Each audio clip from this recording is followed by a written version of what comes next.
I'm the Chief Policy and Research Officer, so that's how I remember it. Now I'm going to talk about labor market information in a dark room right before lunch, so stay with me. I'll try to make it as easy as possible. Just for my own information, how many people here love data, love numbers? All right, we've got a few. How many are like, can I sneak out before she gets started? You don't have to admit that. There's one, I like it. So I'm Susie. I have been a partner for Work for almost 10 years now. I started as policy manager and then was director of youth programs for quite some time and chief program officer, and in the last year have taken over the policy and research team. So I want to give you just one quick lay of the land in terms of my team, and recognize that WIOA, because we are staffed to a workforce development board, WIOA is the heartbeat of everything that we do. That is not to say that TANF programs, I don't love you and appreciate you, but WIOA is the reason that we exist as a workforce development board. My team does WIOA policy, TANF policy, research and data. We also have some project managers on staff and industry partnership work. So if you have questions on any of the policies that we Partner for Work put out, or if you think, hey, if we could change this policy, things would be better for the people that we serve, please do not hesitate to reach out to me. I don't think that my email is part of this presentation, but I know that the team can get it to you if you need it and are interested. So to give you a little overview of the labor market, Kathleen, are you driving for me? Thank you. Feel free to snap the QR code and ask questions. I'm going to blow through some labor market data and then save some time for questions at the end. So if you've got questions, let me know. So just to ground you, our population in Allegheny County is about 1.2 million. We were growing for about a decade, and then you saw in the news a couple months ago that Allegheny County was one of the 10 counties in the United States that had the largest decline since 2020. So Allegheny County is shrinking, and we are also older than a lot of counties in the United States. So when we start to talk about the labor market and about our demographics in Allegheny County, it's really important to ground this in the closing of the steel mills. So I'm going to take you back to the early 1980s and tell you that what happened when those steel workers left Allegheny County, left Pittsburgh, southwestern Pennsylvania, is that they took not only themselves and their current children, but they took a generation of children with them outside of our region.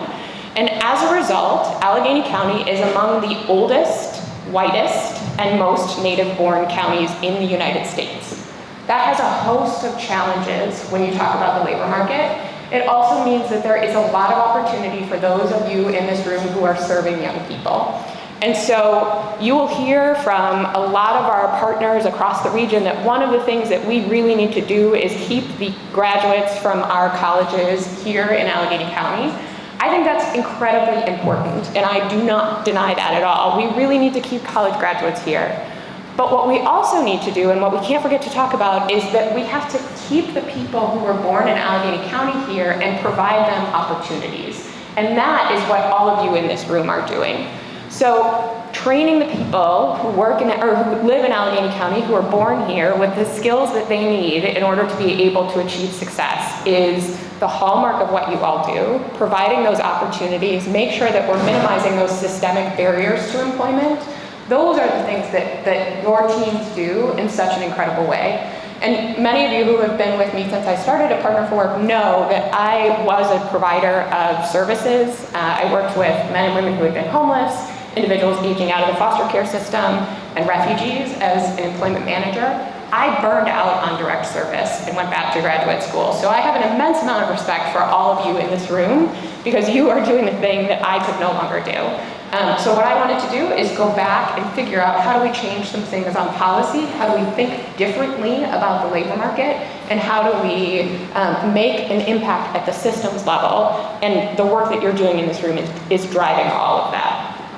So our labor force in Allegheny County is about 631,000 people, so that's above the age of 16. It does not include people who are institutionalized, so if they are incarcerated, if they are in a mental health institution, those people are taken out of the labor force. And our labor force participation rate is 61.8% at last measure. And our unemployment rate in March of 2023 was 3.6%. So full employment, is about 4%. So we continue to have a very low unemployment rate. The difference is that there is also a very low unemployment rate everywhere else. And so Pittsburgh companies are competing now for talent with companies across the United States, which makes our job a little bit easier in some ways because employers are at the table saying, how do we make a change? How do we focus on job quality? How do we attract people and retain them? So when people tell you a recession is coming, a recession is coming, a recession is coming, the labor market is still very strong. We've not seen a softening in the number of job openings in the same way that people are seeing in specifically tech, for instance. So there are still quite a few job openings. This blue line is hires, and what you see with hires is that employers are still hiring individuals at a relatively high rate, compared especially, and this difference between the job openings and the hires is really important because there are opportunities out there, as you'll see on the next slide, for all of the workers. The difference between the gray line, the layoffs, which spike during COVID, that wild spike that you see right there is March of 2020 and April of 2020. And then the quits is important. So quits are near historic highs still. That means that people are leaving their jobs because they are confident enough in the labor market that they are able to go and get another job. Layoffs are still very low. They are at almost their lowest level that they have historically ever been. So employers aren't laying people off, they're maintaining those individuals. When you're starting to hear about tech layoffs, those sorts of things, that's not impacting the labor market as a whole, especially not yet here in Allegheny County. We can go to the next one. So this is, now we've gone from Pennsylvania specifically down to Allegheny County. The blue line is the number of unemployed within our region. Again, that spike is COVID, and when we closed down all of our businesses. And the orange line is the active job ads.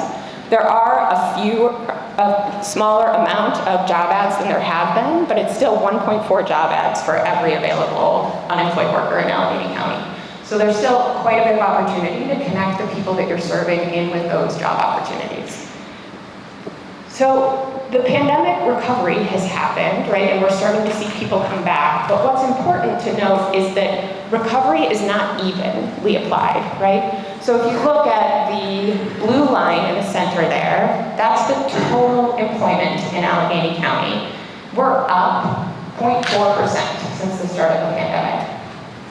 Those jobs that are coming back and the employment that's coming back is actually in higher wage job opportunities than pre-pandemic. If you look at that green line, lower wage jobs are down 2%. That's not that those jobs, that there are fewer people, just that there are fewer people working there. It's that a lot of lower wage jobs, the employers have had to pressure their wages and had to increase wages as a result of the strength of the worker labor market right now. So the other area that we start to see fragmentation and uneven effects of recovery is in the unemployment rate. These data, we go back up to the national level because they aren't available at the local level. The Bureau of Labor Statistics doesn't yet segregate unemployment data by demographics at the local level. So if you look at the blue line, that's the general unemployment rate. There are actually 6 unemployment rates that the Bureau of Labor Statistics publishes. The general unemployment rate is U3. So the way that the Bureau of Labor Statistics calculates that, they call people up and they say, are you working or are you not working? And if you're not working, have you looked for work in the past 4 weeks? If you haven't looked for work in the past 4 weeks and you're not working, you are considered to have dropped out of the labor market. You would be counted then in the U6 rate, which is that yellow line. So the U6 rate actually looks at people who are employed part-time but would want to work full-time if they could. It's looked at people who are discouraged, so they've dropped out of the labor market because they haven't been able to find a job. And it looks at those long-term unemployed individuals. But when you further segregate out labor market information and unemployment rates, you start to see that that general unemployment line hides a lot of discrepancies when it comes to Black versus white unemployment, and when it comes to young people and the unemployment rate that young people face. So I've shifted my language, and I don't talk about an individual having barriers to employment, because they often do face an individual barrier to employment, like I've got a child and I need to get them into childcare. But that is actually related frequently to a systemic barrier to employment. And Mayada touched on earlier that there are systemic barriers to employment, particularly that affect Black and brown communities. And when you start to look at the Black unemployment rate, it is generally 2 times higher than the unemployment rate for the general population.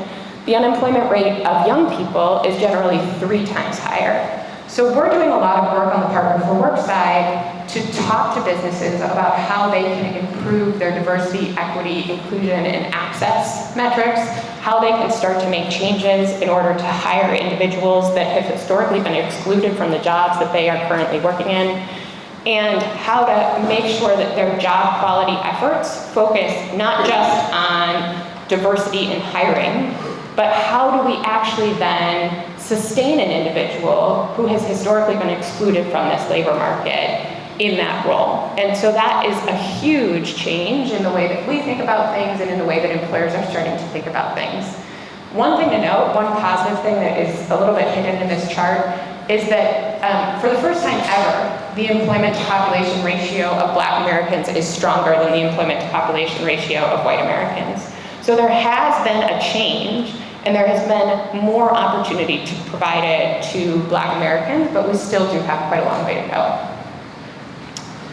So I'm going to shift now from the people who are in the labor market over to the jobs that are available within the labor market. So this is the other important kind of grounding slide that I'll show you.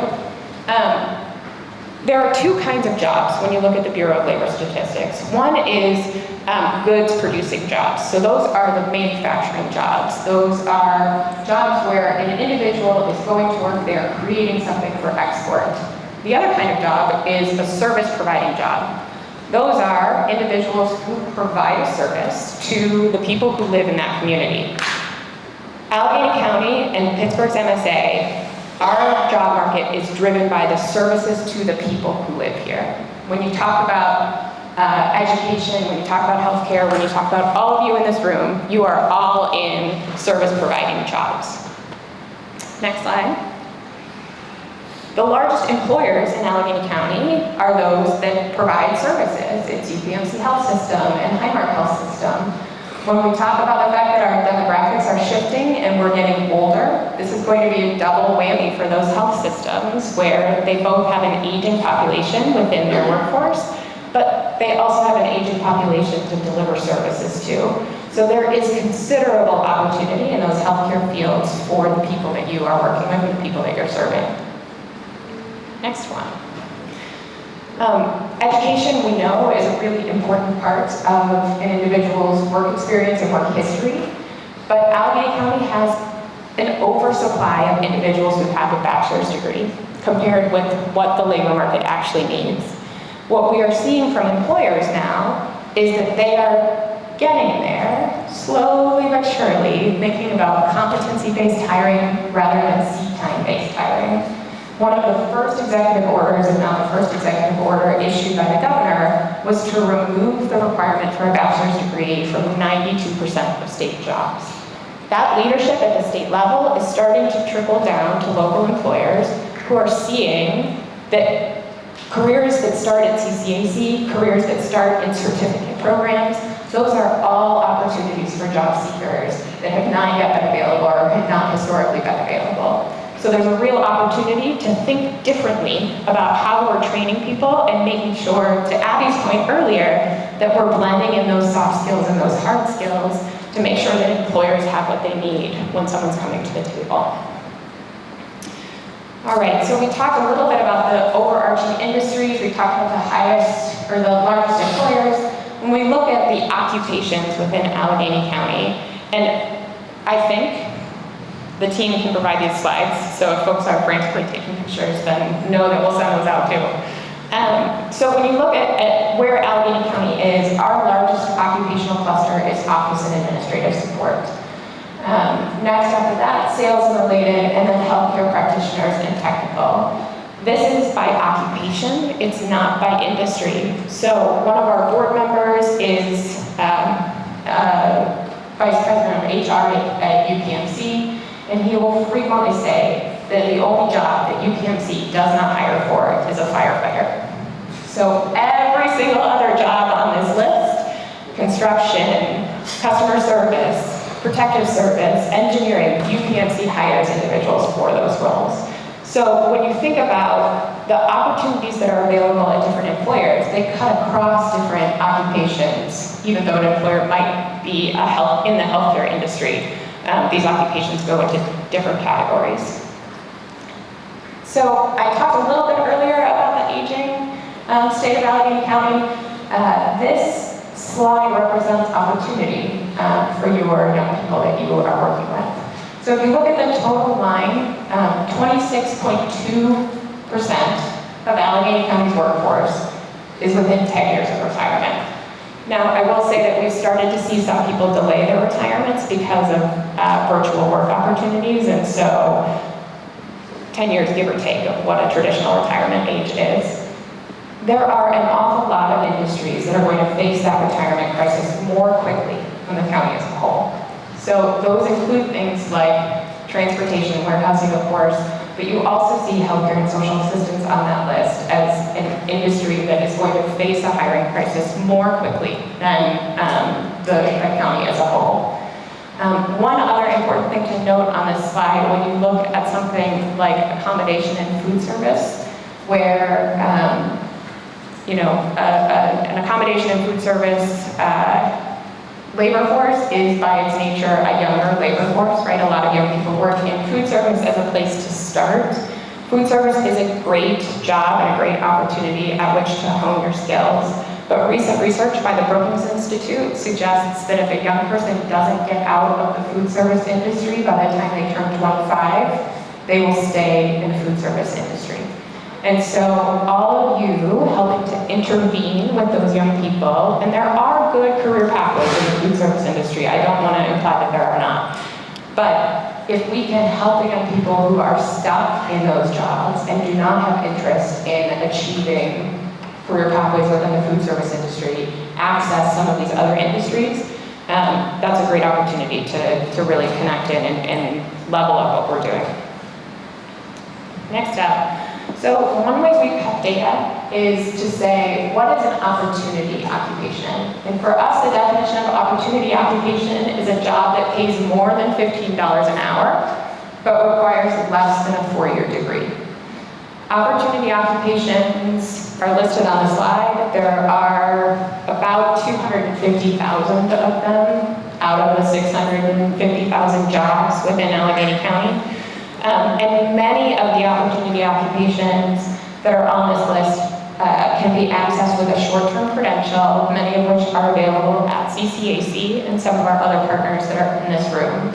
If there's a job on this list and you have a young person who is looking to connect with a job like this, I would highly recommend reaching out to the team at PA CareerLink to identify if there's the availability to use an ITA in order to train for one of those occupations.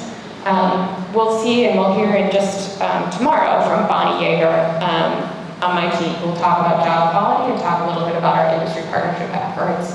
We use opportunity occupations quite a bit to think about how do we create short-term training opportunities that's really linked with an employer need and connecting in with a career pathway. So all our research is at this dinosaur. It will be on the next slide too, so I am historically frantic, just get out my phone and pull out a QR code, but it's going to be on the next slide as well. So Kathleen, you can shift over to the next slide. You have these two reports, or two of these reports, in your folder that you got. My team doesn't exist without all of you, and I am not an academic. So I have very little interest in doing research that's not going to be utilized. I also have a relatively thick skin, so if these labor market reports don't work for you, let me know, because if a report's just sitting on our website and not being used, that's not a good use of my team's time, and I would much rather them do something that is going to be effectively used. So on the left side over here, you see our monthly labor market report. So it tells you a little bit about whether the labor market is expanding or contracting, tells you how many unemployed workers there are, goes through what the month-over-month and year-over-year changes have been in specific industries and specific job postings. We do produce this every month, but the Bureau of Labor Statistics doesn't release data until the end of 2 months later. So the most recent report that we have is February of 2023. So in 2 weeks, we'll have March up on our website.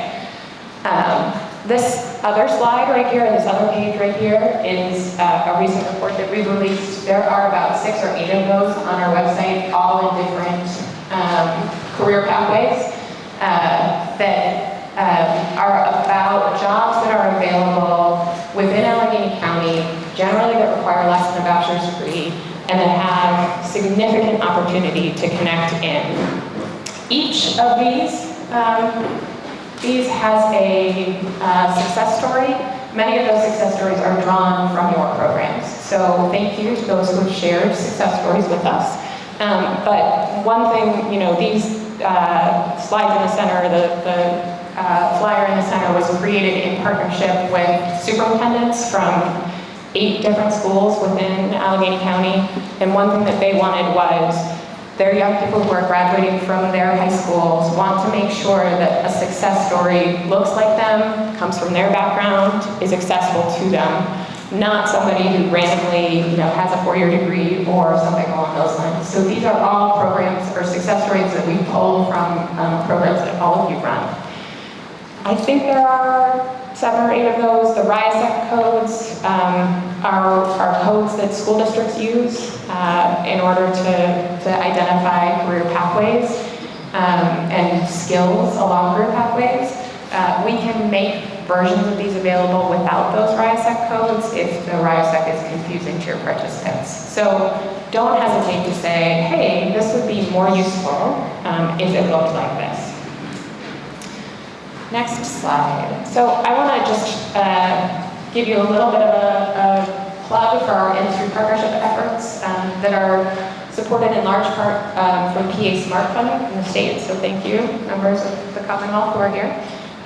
So Partner for Work has 5 industry partnerships in IT, manufacturing, healthcare, financial services, and construction. Some of you are partners in that work. That work is driven by employers, and we pull employers together and we say, what are your common workforce needs and how do we help solve them? Employers have to be a part of those solutions, and we, you all know, don't deliver any services. So what we do is have those conversations with employers and then pull in partners like the Trade Institute of Pittsburgh on our construction work, or Auberly on our healthcare work, or CareerLink on our healthcare work and industry or information technology work. BankWorks is provided here in the EIC for financial services. So all of our industry partnerships have short-term training attached to them. An employer guarantees something out of that training. So they may guarantee an interview for graduates of the training, they may guarantee preferential hiring, or they may guarantee a job at the end of training. So these are all opportunities that are open and are available. The best place to go to get more information on the trainings that exist is your partners at PA CareerLink. They run all of the eligibility for the programs, and they know when the programs are starting next. Apprenti and short-term tech training, we have a short-term tech program that is starting at Penn State McKeesport in 2 weeks that is still enrolling. Short-term tech IT help desk that is enrolling at Penn State McKeesport, and we can get you all more information on that. Apprenti is an apprenticeship. It's a registered apprenticeship in cybersecurity and IT help desk support. With that program, we have taken people, I say we, it's the collective royal we, right? Our partners have taken people making $15 an hour to jobs making $65,000 in a year.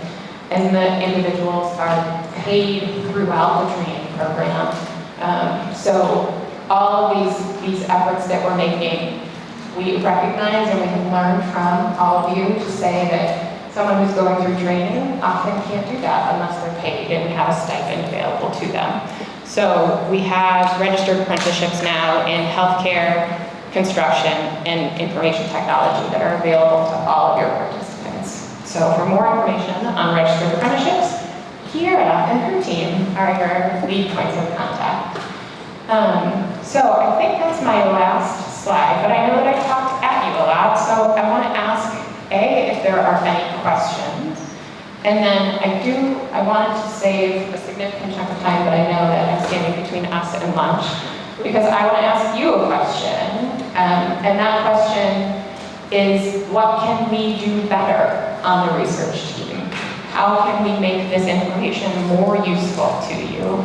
You do not have to answer now. You can scan that QR code and put your comments in there. But we do want to make sure that what we're doing is useful to all of you because you are the reasons that we do it.